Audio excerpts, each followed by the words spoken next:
आज हम यशाया की पुस्तक में अध्याय 54 और 55 का अध्ययन करेंगे। अध्याय 54। हे बांझ, तू जो पुत्रहीन है, जय जयकार कर, तू जिसे जन्माने की पीड़े नहीं हुई। गला खोल कर जय जयकार कर और पुकार, क्योंकि त्यागी हुई के लड़के सुहागिन के लड़कों से अधिक होंगे।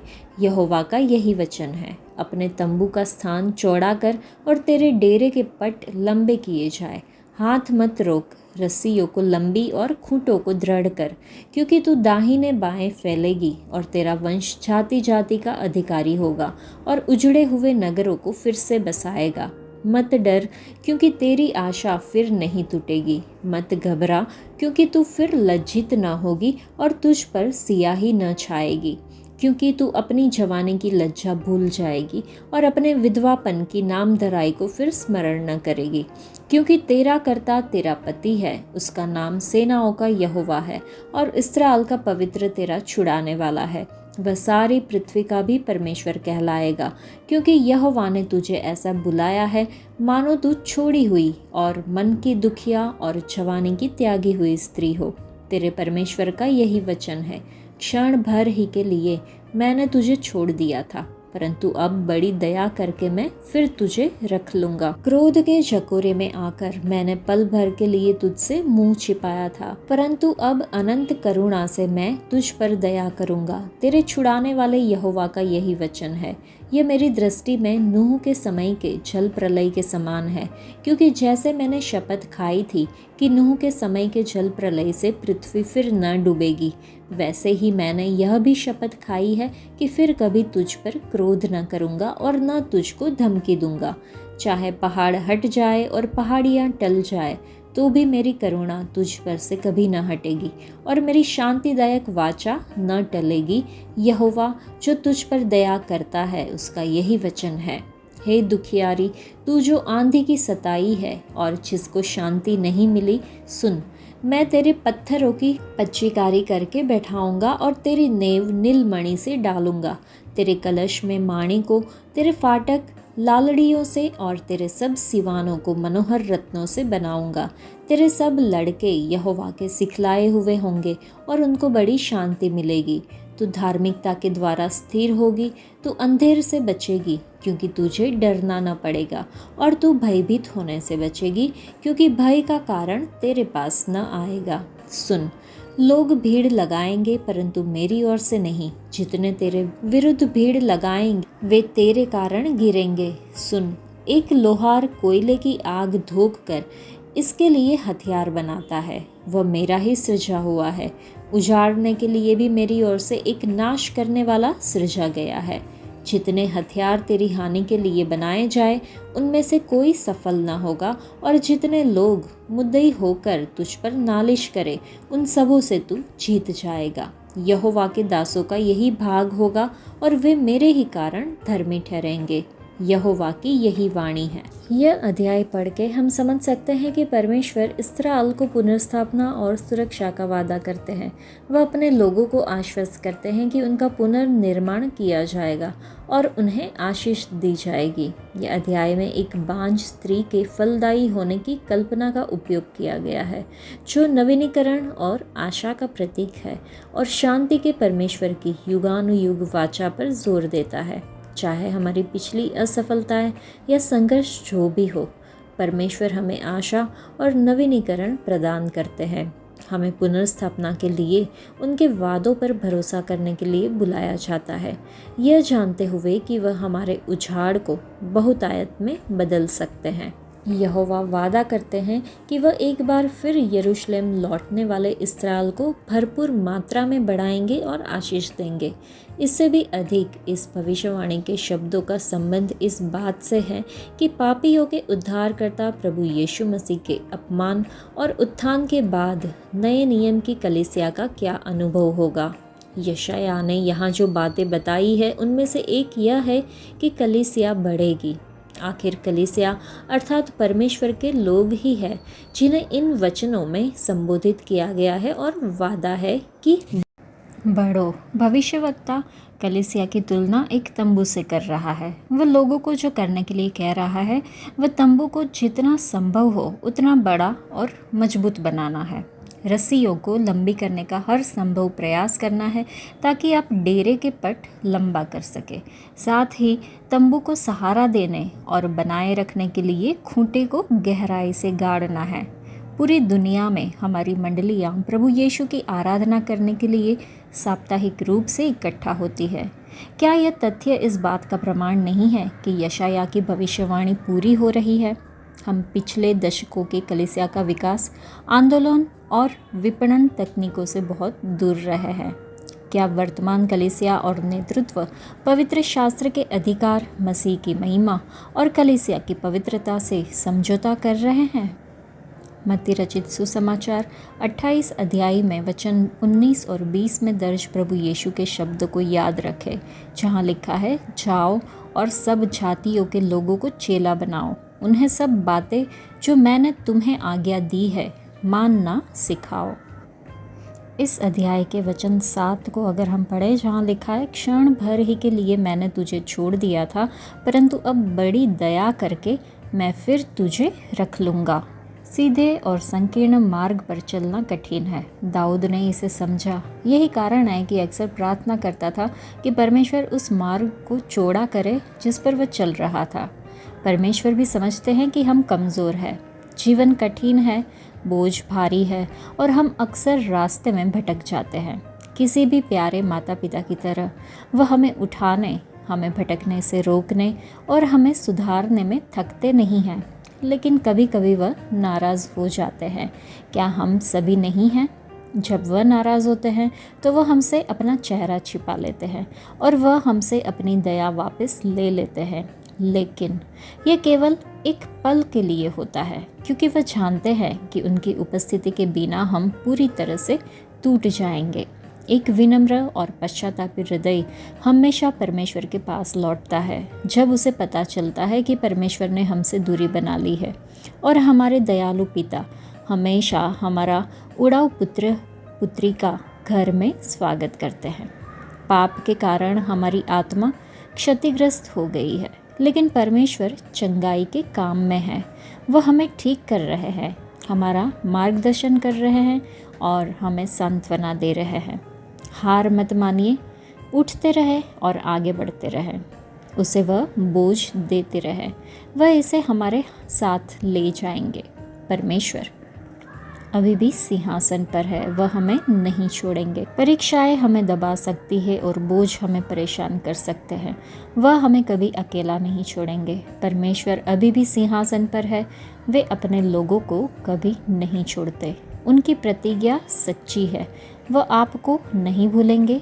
परमेश्वर अभी भी सिंहासन पर है। अध्याय 55।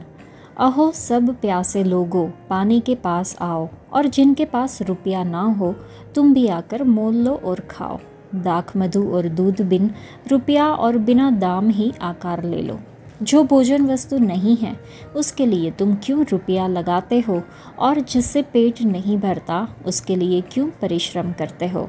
मेरी ओर मन लगाकर सुनो, तब उत्तम वस्तुएं खाने पाओगे और चिकनी चिकनी वस्तुएं खाकर संतुष्ट हो जाओगे। कान लगाओ और मेरे पास आओ, सुनो, तब तुम जीवित रहोगे और मैं तुम्हारे साथ सदा की वाचा बांधूंगा, अर्थात दाऊद पर की अटल करुणा की वाचा। सुनो, मैंने उसको राज्य राज्य के लोगों के लिए साक्षी और प्रधान और आज्ञा देने वाला ठहराया है। सुन, तू ऐसी जाति को जिसे तू नहीं जानता बुलाएगा, और ऐसी जातियाँ जो तुझे नहीं जानती तेरे पास दौड़ी आएगी। वे तेरे परमेश्वर यहोवा और इस्राएल के पवित्र के निमित्त यह करेंगी, क्योंकि उसने तुझे शोभायमान किया है। जब तक यहोवा मिल सकता है तब तक उसकी खोज में रहो, जब तक वह निकट है तब तक उसे पुकारो। दुष्ट अपनी चाल चलन और अनर्थकारी अपने सोच विचार छोड़कर यहोवा ही की ओर फिरे, वह उस पर दया करेगा। वह हमारे परमेश्वर की ओर फिरे और वह पूरी रीति से उसको क्षमा करेगा, क्योंकि यहोवा कहता है, मेरे विचार और तुम्हारे विचार एक समान नहीं है, न तुम्हारी गति और मेरी गति एक सी है। क्योंकि मेरी और तुम्हारी गति में और मेरे और तुम्हारे सोच विचारों में आकाश और पृथ्वी का अंतर है। जिस प्रकार से वर्षा और हिम आकाश से गिरते हैं और वहाँ यूं ही लौट नहीं जाते, वरन भूमि पर पड़कर उपज उपजाते हैं, जिससे बोने वाले को बीज और खाने वाले को रोटी मिलती है, उसी प्रकार से मेरा वचन भी होगा जो मेरे मुख से निकलता है। वह व्यर्थ ठहर कर मेरे पास न लौटेगा, परंतु जो मेरी इच्छा है उसे वह पूरा करेगा, और जिस काम के लिए मैंने उसको भेजा है उसे वह सफल करेगा। क्योंकि तुम आनंद के साथ निकलोगे और शांति के साथ पहुँचाए जाओगे। तुम्हारे आगे आगे पहाड़ और पहाड़ियाँ गला खोल कर जय जयकार करेगी, और मैदान के सब वृक्ष आनंद के मारे ताली बजाएंगे। तब भटकटैयों की संति सनोवर उगेंगे और बिच्छू पेड़ों की संति मेहंदी उगेगी, और इससे यहोवा का नाम होगा जो सदा का चिन्ह होगा और कभी न मिटेगा। यह अध्याय उन सभी को आमंत्रित करता है जो प्यासे हैं कि वे आए और परमेश्वर द्वारा दिए जाने वाले भरपूर पोषण को मुफ्त में प्राप्त करें। यह आध्यात्मिक पूर्णता की खोज को प्रोत्साहित करता है और यहोवा की खोज के महत्व पर जोर देता है। परमेश्वर के वचन जो शक्तिशाली और परिवर्तनकारी के रूप में दर्शाया गया है, जो वादा करता है कि ये उसके उद्देश्यों को पूरा करेगा। परमेश्वर हमें सच्ची संतुष्टि के लिए, उसे खोजने के लिए आमंत्रित करते हैं। विकर्षणों से भरी दुनिया में हमें परमेश्वर के साथ अपने रिश्ते को प्राथमिकता देने की याद दिलाई जाती है, इस बात पर भरोसा करते हुए कि वह हमारी सबसे गहरी ज़रूरतों को पूरा करेंगे। यशाया के माध्यम से परमेश्वर लोगों को चेतावनी देते हैं कि जब तक वह मिल सकते हैं तब तक यहोवा की खोज करें। परमेश्वर के लोगों से आध्यात्मिक मामलों में त्वरित निर्णय लेने का आग्रह किया जाता है। यशाया सलाह देता है कि जब परमेश्वर को पाने का समय आए तो उसे खोजें। यद्यपि परमेश्वर सदैव उपलब्ध है, हम उसे केवल तभी पा सकते हैं जब हमारा हृदय ऐसा करने के लिए प्रेरित हो। ये प्रवृत्ति खुद परमेश्वर का एक उपहार है, इसलिए हमें बिना किसी देरी के इसे प्राप्त करना चाहिए और इसका उपयोग करना चाहिए। जब तक हम उसे नहीं खोजते और जब वह निकट है तो उसे पुकारते नहीं, तब तक हमें परमेश्वर द्वारा प्रदान किए गए आशीष प्राप्त नहीं होंगे। दुष्टों को अपने तरीके त्यागने के लिए कहते हुए यशाया ने परमेश्वर के लोगों के बीच पश्चाताप की आवश्यकता पर बल दिया। पश्चाताप का अर्थ है अपने मार्ग से परमेश्वर के मार्ग की ओर मुड़ना। हम कभी भी परमेश्वर के मार्ग पर नहीं चल सकते जब तक हम अपना रास्ता नहीं छोड़ देते। हमारा पश्चाताप प्रभु की शानदार बहाली के लिए उत्प्रेरक है। अधर्मियों से अपने विचारों को त्यागने के लिए कहकर यशाया एक महत्वपूर्ण बात सामने लाता है। जबकि दुष्टता हमारे तरीकों में, हमारे कार्यों में पाई जा सकती है, खुद हमारे विचारों में भी अधर्म पाया जा सकता है। प्रभु के साथ धार्मिकता पूर्वक चलने के लिए हमारे विचारों को पवित्र आत्मा द्वारा नियंत्रित किया जाना चाहिए। इसलिए पवित्र आत्मा ने प्रेरित पौलुस को हर विचार को मसीह की आज्ञाकारिता की कैद में लाने के बारे में लिखने के लिए प्रेरित किया। हमारे विचार और दिमाग मसीह के अधिकार के अधीन होने चाहिए ताकि पवित्र आत्मा हमें धार्मिकता में ले जा सके। यशाया कहता है कि परमेश्वर पश्चाताप करने वालों पर दया करेंगे और उन्हें बहुतायत से क्षमा करेंगे। वास्तव में एक गौरवशाली वादा है।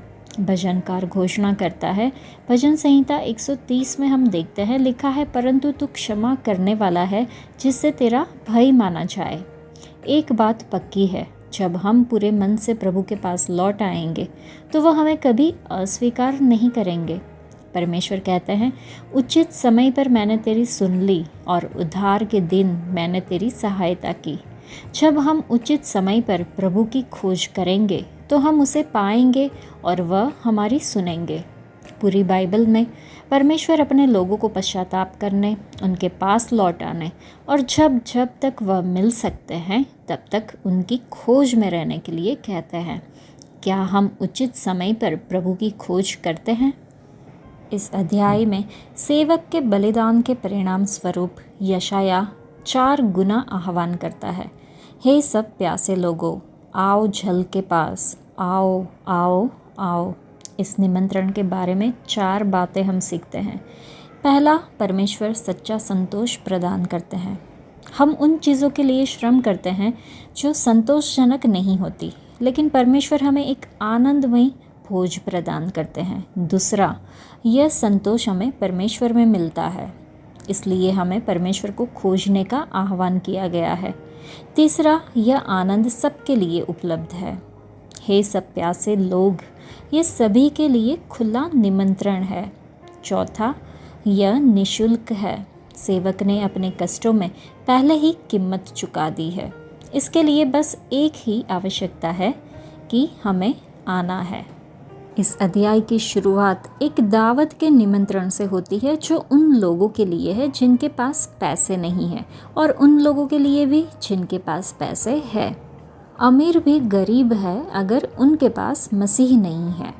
यीशु पहले खोजने वाले को 3 पेय पदार्थ देते हैं, और फिर खोजने वाला दावत में सबसे बढ़िया भोजन का हिस्सा बन सकता है। जिन 3 पेय पदार्थों पर ध्यान केंद्रित किया गया है वे है पानी, दाखमधु और दूध। ये तीनों मसीह द्वारा हमारी आत्माओं के लिए किए जाने वाले कार्यों के विभिन्न पहलुओं को दर्शाते हैं। पहले वचन में यीशु द्वारा दिए जाने वाला पहला पेय है। यीशु जीवित जल है। यीशु ने प्यासे व्यक्ति से प्रतिज्ञा की कि जो जल मैं उसे दूंगा वह अनंत जीवन के लिए उसके भीतर जल का एक सोता बन जाएगा। दूसरा, मसीह दाखमधु प्रदान करते हैं, जो पवित्र आत्मा का प्रतिनिधित्व करता है। रोमियो की पत्री अध्याय 8 में हमें बताया गया है कि परमेश्वर तुम्हारे नश्वर शरीरों को भी अपने आत्मा के द्वारा जीवन देगा जो तुम में वास करता है। और तीसरा, यीशु दूध प्रदान कर रहे हैं, जो वचन का प्रतिनिधित्व करता है। पतरस मसीहियों को आज्ञा देता है कि नवजात शिशुओं की तरह वचन के शुद्ध दूध की इच्छा करो, ताकि तुम अपने उद्धार में बढ़ो, जो कि हम पहले पतरस की पुस्तक में 2 अध्याय में वचन 2 में देख सकते हैं। इसलिए मसीह हमें समझाते हैं कि हम अपना जीवन उन चीज़ों पर बर्बाद करना बंद करें जो कभी संतुष्ट नहीं करेंगे। वह हमसे विनती करते हैं कि हम इस दुनिया के धोखे से बाहर निकले और उनकी दावत की मेज पर बैठे। लेकिन सबसे पहले हमें पानी, यीशु मसीह, दाखमधु, पवित्र आत्मा और दूध, परमेश्वर का वचन, इन 3 चीज़ों की ज़रूरत है, और फिर हम दावत में भाग ले सकते हैं। और हमारे लिए कीमत है 0, लेकिन उसके लिए अनंत है, क्योंकि यीशु ने अपने खून से कीमत चुकाई। लेकिन हमें इसे पैसे से नहीं, बल्कि उसे अपना जीवन देकर खरीदना है, जिसने पहले हमारे लिए अपना जीवन दिया। आज के लिए इतना ही। परमेश्वर आप सबको आशीष दे। धन्यवाद।